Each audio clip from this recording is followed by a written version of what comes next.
Bom dia, meu nome é Marcelo. Bom dia, meu nome é Júlia. Estamos estudando o livro Ídolos do Coração, Aprendendo a Desejar Somente Deus, da autora Elise Fitzpatrick. Hoje nós vamos ver o capítulo 11, Destruindo seus falsos deuses. Esse capítulo começa relembrando sobre a história de Israel após ter sido libertado do Egito, né? Após toda aquela história das 10 pragas do Egito, com Moisés liderando o povo, que eles finalmente conseguem sair do Egito. E aí, 3 meses depois deles saírem do Egito, Moisés sobe até o monte para conversar com Deus. E ele fica lá por um bom tempo, fica lá por vários dias. E após muito tempo dessa espera, dessa angústia do povo, eles acabam pressionando Arão para criar um ídolo. E aí Arão acaba pegando o ouro da população e fazendo um bezerro de ouro para a população adorar como o deus deles. Estevão, no Novo Testamento, lá em Atos 7,39, destaca bem, eu acho, que esse sentimento que o povo teve, né? Ele fala que o seu coração, o coração daquele povo acabou voltando para o Egito. Então, a gente pode destacar tanto o ídolo do coração do povo e também o pecado de Arão, né? Então, o povo ele se desesperou sem Moisés. Então, ele precisava de um Deus tangível, um Deus que eles conseguissem ver realmente para adorar. Igualmente no Egito, né? Era assim antes.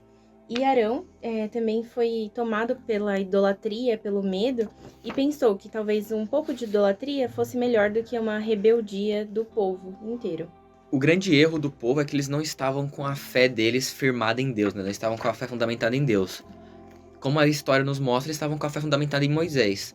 Tanto que quando Moisés se afasta e fica um tempo ausente ali para conversar com Deus no monte, a população acaba se desesperando, né? Esquecendo de tudo que eles passaram, né? Porque a fé deles não estava fundamentada no Senhor, mas sim em Moisés, que era o porta-voz de Deus. E aí quando eles perderam, entre aspas, esse portador, a população se desesperou e acabou voltando à idolatria. E a autora até destaca essa ironia, né? Em que lá embaixo, ao pé do monte, o povo e Arão estavam fazendo um Deus para eles, né? E estavam olhando para aquele pequeno bezerro de ouro e clamando por ele e falando que ele que tirou o povo do Egito, enquanto o próprio Moisés estava desfrutando da lei do Senhor e o Senhor estava instruindo ele acima do monte. Então foi até irônico essa passagem aí. E aconteceu com Arão justamente o que a autora nos explicou no último capítulo, né? Relembrando o último capítulo sobre o que era o pecado, sobre como que o pecado acontece. E a gente vê que teve os dois pontos que a gente comentou no último capítulo acontecendo com Arão. O primeiro ele foi o medo ali, né? Ele ficou com muito medo da rebelião do povo se tornar violento. E também Arão se preocupou mais em agradar os israelitas do que o próprio Deus. Então a gente vê que Arão teve tanto o medo da rebelião ali, da violência do povo, quanto também ele quis ter esse desejo ali de ser engrandecido, né? De ser adorado pelo povo. Enquanto Moisés fica tão indignado com toda a situação que vê, que destrói aquele ídolo de uma vez e transforma ele em pó e joga no rio. Moisés ele não foi tomado pela idolatria porque ele realmente conhecia a verdadeira alegria de estar junto com o Senhor, de estar em comunhão com Deus. Então nada superaria aquilo. Depois de 40 dias conversando ali com o Senhor, estando em sua presença, nenhum ídolo podia superar aquilo. E é sobre isso que vamos tratar nesse capítulo agora, né? Que é sobre como nos livrar dos nossos ídolos, como matar os ídolos. Inclusive a autora ela traz aqui uma coisa que eu achei muito interessante, que ela fala que a idolatria ela acontece como se fosse a lei dos aspirais descendentes da idolatria. O que ela quer dizer com isso? Que quando você começa a ter um objeto de desejo, um objeto de pecado, acaba fazendo o quê? Um aspiral descendente. Que é uma aspiral descendente? Quanto mais você vai avançando nisso, quanto mais você não se livra disso, pior fica. Cada vez vai aumentando mais o estrago e cada vez fica mais difícil de se recuperar. Por isso que muitas vezes, já anteriormente a autora ressaltou e vai ressaltar ainda mais, que é sempre bom de se livrar do pecado o quanto antes. Assim que a gente identificar algum ponto que pode nos levar a pecar, a gente tem que cortar o mal pela raiz, se livrar o quanto antes, porque quanto mais a gente nutre isso, pior fica, mais a gente acaba se afastando de Deus. Exatamente. Ela destaca justamente isso, que a idolatria ela nunca fica sozinha, ela nunca para em si mesma, mas ela só vai gerar cada vez mais pecados. No último capítulo, a autora também contou um exemplo de pecado dela, que a gente também já comentou na última semana, e aqui ela vai trazer pra gente maneiras da gente identificar e combater a idolatria. E ela vai usar como exemplo a mesma situação da semana passada. Ela traz aqui 4 perguntas sobre o que a gente deve se perguntar quando a gente está caindo em algum pecado, para a gente poder entendê-lo melhor e começar o processo de nos livrar dele. A primeira pergunta seria: o que ou quem eu estava adorando? E aqui, lembrando daquele outro exemplo que ela deu, ela adorava então a opinião da sua amiga e a sua própria justiça. Segunda pergunta: o que eu desejei mais do que ser santo? E ela respondeu: desejei que minha amiga tivesse uma opinião favorável a meu respeito. Desejei ouvir suas palavras de elogio. A terceira pergunta diz: que mandamentos específicos eu desconsiderei? Então, o primeiro mandamento, que não terás outros deuses além de mim. Então, ela colocou a amiga dela em outro patamar. Ela também pensou mal e desobedeceu a Deus, porque ela pensou mal da própria amiga. Ela falou mal da amiga para os outros, então usou ali sua língua para falar mal da própria amiga. Se preocupou e desobedeceu, descumprindo assim Filipenses 4:6, e teve uma raiva pecaminosa, e desconsiderou então Provérbios 29:8 e Tiago 1:19. E a quarta pergunta: de que pecado específico preciso me despir? De que devo me revestir? E ela responde: preciso me despir da idolatria, do amor egocêntrico, da justiça própria, da falta de amor, da fofoca e da autocomplacência. Preciso me revestir da adoração de Deus, do amor, de palavras corretas, de humildade, de autocontrole e da confrontação apropriada. E então a autora, ela ressalta isso, que independente da circunstância, tanto no exemplo dela ou em qualquer outra coisa que façamos, qualquer pensamento ou até o ato mesmo pecaminoso, o que devemos fazer é realmente pedir a graça do Senhor para nos levar ao arrependimento sincero, enquanto a gente procura realmente mortificar esse ídolo, procura mortificar não somente os comportamentos desse pecado, mas o pecado em si. Inclusive a autora ela até traz uma ilustração aqui para mostrar como que você pode identificar melhor o seu pecado para que você possa tratar ele, todos os prejuízos que ele pode te causar. E essa ilustração aqui a autora ela traz como se fosse um calendário, né? Que ela coloca os dias da semana e os períodos do dia, manhã, tarde e noite. Aí aqui, por exemplo, na manhã de segunda-feira ela diz: fiquei com raiva da minha amiga porque ela me criticou. Aí na terça-feira à noite: estou preocupada porque ela não entrou mais em contato. Perguntei-me o que ela estava pensando e fiquei com raiva outra vez. Na sexta-feira pela tarde: fiquei brava outra vez por causa de suas críticas. Dei uma bronca nela e em minha mente. Lembrei-me de todas as ocasiões que ela me criticou no passado. Aí aqui a autora traz essa espécie de calendário do pecado, por assim dizer, para que você possa sempre analisar onde você está pecando, para que você possa entender melhor por que você está pecando, para que assim você possa tratar melhor do seu pecado.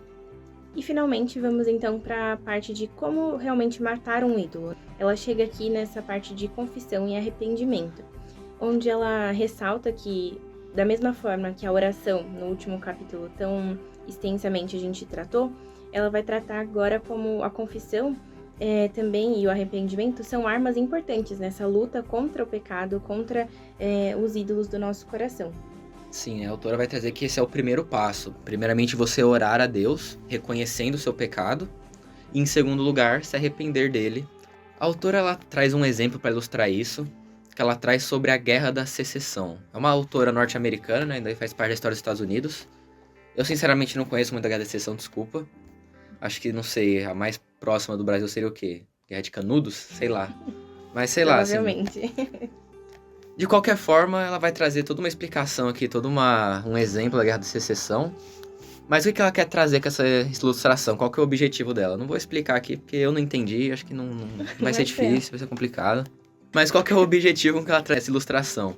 Ela busca exemplificar que por mais que a gente esteja bem intencionado, corajosos e bem dispostos, isso não é o suficiente, a gente não vai conseguir vencer o inimigo assim. A única forma de a gente conseguir tirar ele das tocas dele, ali, das trincheiras que ela traz, é através da súplica que humilha o coração. Ou seja, declarar para o Espírito de Deus que somos fracos e incapazes e que precisamos da ajuda dele para vencer. Exatamente. Nós precisamos derrotar o inimigo, em primeiro lugar, conhecendo as táticas dele, né? Conhecendo as suas estratégias e sua força mesmo. Não subestimar. E aqui, trazendo realmente para as nossas vidas, não brincar com o pecado ou achar que tá tudo bem, podemos parar. Não. A qualquer micro sinal do pecado em nossa vida, nós devemos sim tirar ele. Devemos sim confessar esse pecado ou isso que está nos levando a pecar. Ela até explica melhor o que é essa súplica que humilha o coração. O que ela quer dizer com isso? É aquela oração que a gente faz a Deus, de fato reconhecendo nossos pecados. falando, ó, Senhor, eu fiz tal coisa com você tal dia, e eu sei que foi pecado, eu sei que o Senhor não se agrada disso, por favor, me ajude a melhorar. Essa é a súplica que humilha o coração. A própria autora traz que não é algo fácil. É algo muito difícil de fazer, assim, é constrangedor, né? O objetivo da súplica que humilha o coração é você se humilhar perante Deus, é você se derramar ali pra Ele, para que você possa reconhecer o seu pecado e para que Deus possa te ajudar a tratá-lo. Deus não vai te ajudar a tratar do seu pecado se você não pedir a ajuda dele. E para você pedir a ajuda dele, você precisa se humilhar, você precisa confessar seu pecado para Deus. Exato. E essa confissão e essa humilhação do nosso coração torna nosso coração naturalmente menos arrogante. Lembrando de 1 Pedro 5,5, que fala que Deus se opõe aos arrogantes, mas dá graça aos humildes. Então, lembrando também que só o Espírito Santo que pode nos conduzir realmente, pode nos ajudar a nos humilharmos totalmente, sinceramente ao Senhor. E quando nós conseguimos adotar, então, essa confissão plena, a autora aqui traz 2 exemplos, tanto de Raquel, quando foi confrontada por ter roubado os ídolos do seu pai, que ela não confessou o seu pecado, mas tentou encobri-lo, tentou escondê-lo ali de qualquer forma. Já diferente de Raquel, temos o exemplo de Davi, um bom exemplo, que quando ele pecou contra o Senhor, lá em Salmo 51:4, ele fala: "Pequei contra ti somente, e fiz o que era mal diante dos teus olhos. Por isso, tua sentença é justa e teu julgamento é puro." Enfim, foi uma verdadeira confissão. Ele não ficou inventando justificativa, não ficou tentando achar o culpado. Ele realmente colocou a culpa em si mesmo, ele viu que ele errou. Devemos ser assim, essa súplica que humilha o nosso coração, é exatamente reconhecer que somos pecadores. E quando, a partir do momento que vemos que nós somos pecadores, também vemos a necessidade de um Salvador. E aí nós encontramos aquele Pai amoroso que, independente do nosso pecado, ele nos perdoa, ele está conosco e prometeu nos perdoar de todos os pecados. E mesmo sendo muito difícil fazer essa súplica, né, que humilha o coração, pedir para Deus nos arrepender, por mais difícil que seja, é sempre bom de ter na nossa mente que, graças às boas novas do Evangelho, agora a gente pode finalmente descansar no fato de que Deus ele vai nos ouvir e vai nos ajudar de fato. É sempre bom de ter na nossa mente que os braços do Pai estão abertos para nós, ele sempre vai nos ouvir, e se nós nos arrependermos verdadeiramente ali, nos humilharmos de coração para Deus, ele com certeza vai nos acolher e vai nos confortar e nos ajudar a nos tornar pessoas melhores. Seguindo aqui, a autora vai trazer, então, sobre o arrependimento. E o arrependimento que a autora traz, então, não é aquele falso, mas é um arrependimento genuíno. O verdadeiro arrependimento, ele inclui, então, odiar o pecado. Ele não só para de fazer o pecado, mas ele realmente renuncia e abre mão de o que envolve o pecado, realmente para nos tornarmos mais parecidos com Cristo. Sim, a autora vai trazer que essa questão do arrependimento, que ele não é algo superficial, tipo, me arrependi, tá tudo certo. Ela diz que o verdadeiro arrependimento possui o poder de, após ser humilhado pela confissão, nos reformar por dentro e por fora. O verdadeiro arrependimento, ele nos permite odiar o pecado, e não apenas evitá-lo por qualquer tipo de desconforto ou por constrangimento. E somente odiando, então, o pecado, nós teremos realmente o desejo de lutar contra ele. Não só dos comportamentos externos que a gente faz por conta do pecado, mas também o pecado dentro de nosso coração. Então, quando nós odiamos ele, de fato, vamos lutar contra ele. Sim, essa questão do ódio ao pecado é algo que a autora trabalha com muita ênfase, porque se a gente não odeia de fato o pecado, a gente só deixa de fazer porque não é legal, ou porque ninguém faz, aí eu fico constrangido, a gente nunca vai se esforçar o suficiente, né? Ela fala que o nosso ódio pelo pecado tem que ser tão grande que a gente tem que estar disposto até a sacrificar coisas importantes pra nós, coisas vitais pra gente, pra que a gente não peque. Inclusive ela traz um exemplo aqui da história de um pastor chamado Risse, que era um homem chinês que acabou se convertendo a Cristo, porém ele era viciado em ópio. Pra quem não sabe, é uma droga muito forte e muito viciante. E aí, após se converter, ele entendeu que ele teria que abrir mão do seu vício.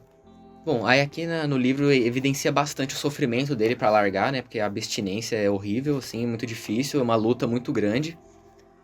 Porém, ele estava determinado, né? Como ele odiava o pecado, ele amava tanto a Deus a ponto de odiar o pecado que ele se sacrificou por isso.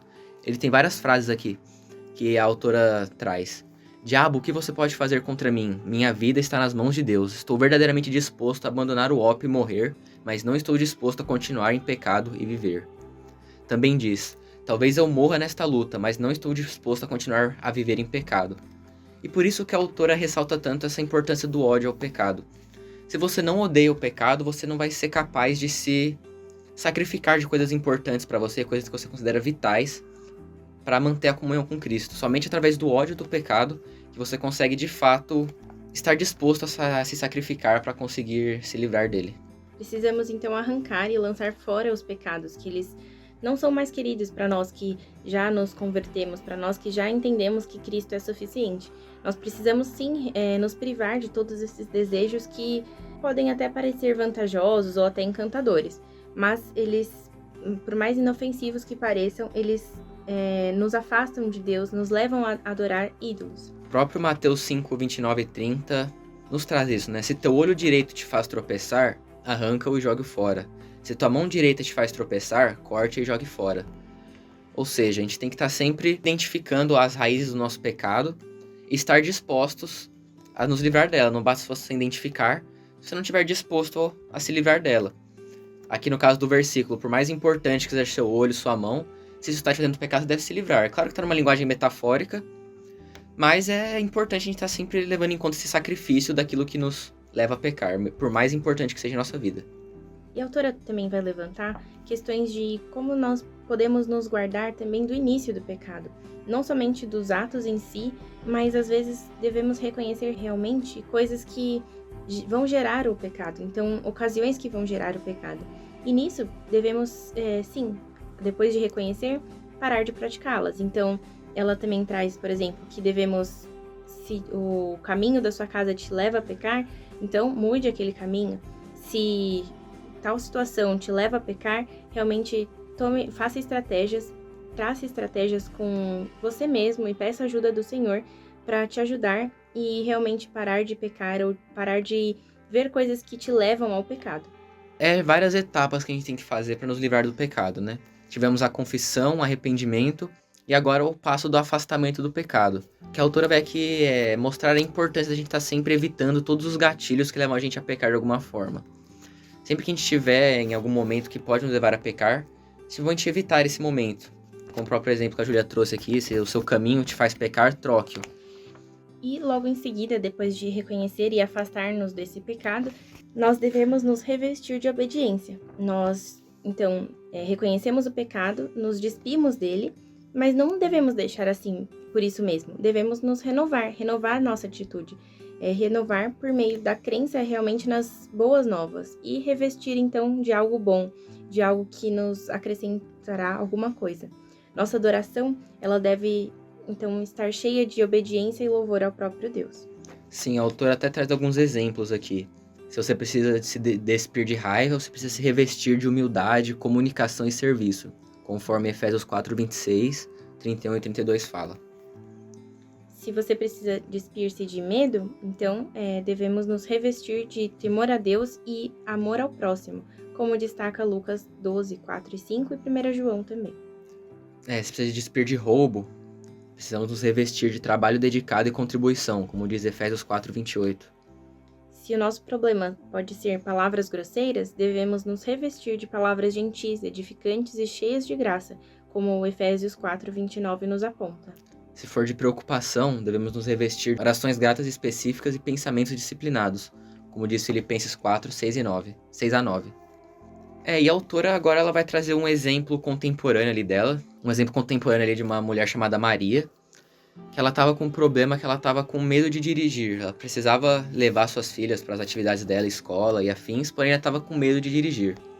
Aí a autora traz um quadro aqui explicando como que a gente deve seguir nesse processo. O primeiro ponto é despir-se do quê? Nesse exemplo, despir-se do medo de dirigir causado por fantasias pecaminosas e pelo desejo de se proteger. Ela deveria ter os pensamentos renovados através da meditação na promessa divina, né, de proteger, guardá-la, e também do desejo de agradar a Deus e glorificar Ele. Em seguida, ela precisa revestir-se de arrependimento e confissão, amor fiel a Deus e às suas filhas, que sobrepuja seu medo de calamidades, e também de louvor e adoração. E por fim, as ações específicas que ela deveria fazer eram experiências gradativas de dirigir nas estradas, numas estradas maiores e ocupar os seus pensamentos com a bondade de Deus, ouvindo, por exemplo, cânticos de adoração enquanto dirige. E é isso que é a santificação progressiva na prática, né? A gente viu um pouco no último capítulo sobre essa parte da santificação progressiva. E é assim que funciona na prática. A gente identifica os nossos pecados e pouco a pouco vai trabalhando neles. Primeiramente a gente reconhece esse pecado, a gente trabalha nele, a gente se arrepende e aí a gente começa a mudar. Temos a santificação imediata, né, de quando a gente se torna santo, como a gente viu no último capítulo, quando a gente aceita Deus. E em seguida vem a santificação progressiva, que é essa de pouco a pouco ele vai se identificar seus pecados e pouco a pouco ir trabalhando neles. E nesse processo, a autora até destaca isso, que nós devemos resistir ao desejo de desistir realmente. Então, a santificação progressiva não é algo que vai acontecer de uma hora para outra. Teremos sim altos e baixos, mas se realmente estivermos alicerçados em Cristo, reconhecendo a bondade de Deus e essa bondade conduzindo ao arrependimento, teremos forças então para vencer realmente o nosso pecado, os nossos ídolos. Como disse a oração dos puritanos, acaso os pecados perdoados nos afastarão daquele que nos perdoa? E a autora até comenta que esse parece ser um processo muito simples ali, porém ela evidencia que não é simplista. O que ela quer dizer com isso? É simples no sentido de que pode até ser aprendido por uma criança, não é complexo a sua execução, porém ele é muito profundo, ele está fundamentado todo na palavra de Deus, e é um processo pelo qual a gente pode mudar o nosso coração, transformar o nosso coração através do temor a Deus e do ódio do pecado. Então, apesar de parecer ser simples, ele é muito profundo na sua raiz e em tudo que ele pode fazer por nós. E o último ponto nessa luta contra o pecado é sobre não desistir, é sobre sempre manter essa persistência e insistência. Porque é difícil se livrar do pecado. Acho que todo mundo que é pecador, que reconhece que é pecador, sabe que é muito difícil se despir do pecado, muito difícil se livrar dele. Como a gente falou, apesar de ser um processo simples, todo esse de nos livrarmos do pecado, não é fácil. E a autora aqui nos encoraja bastante a sempre estarmos batalhando ali contra a nossa carne e nunca desistir. Apesar de ser uma luta difícil, Deus prometeu a nossa vitória no final, então a gente sempre tem que estar disposto a não desistir.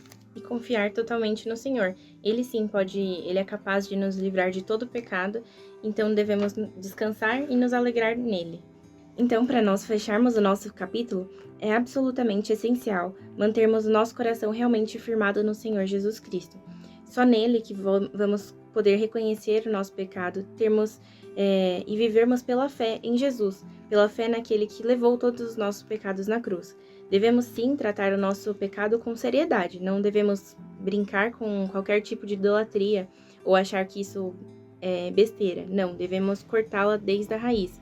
Devemos olhar com desprezo para as coisas vãs que nos encantam e realmente empunhar a espada aqui do Espírito, reconhecer que o Espírito Santo pode sim nos ajudar nessa luta e sempre reconhecermos também a bondade de Deus nos ajudando diariamente, termos uma atitude de confissão e arrependimento e o desejo por fim de obedecer realmente ao Senhor. E a autora finaliza o livro assim: você se esqueceu da bondade de seu Salvador? Esqueceu-se de que ele fez grandes coisas ao livrá-lo das mãos do seu inimigo? Em caso afirmativo, corra para seu bondoso intercessor, Jesus Cristo, que está na brecha diante do seu Pai, aquele que desviou de você a ira divina. Pela fé você é capaz de lidar com a idolatria presente em sua vida. Pelo poder de Cristo, em nome dele, poderá destruir seus ídolos e lançar fora seus falsos deuses. E a propósito, você tem um Deus de carne e osso. O nome dele é Jesus, o Filho encarnado.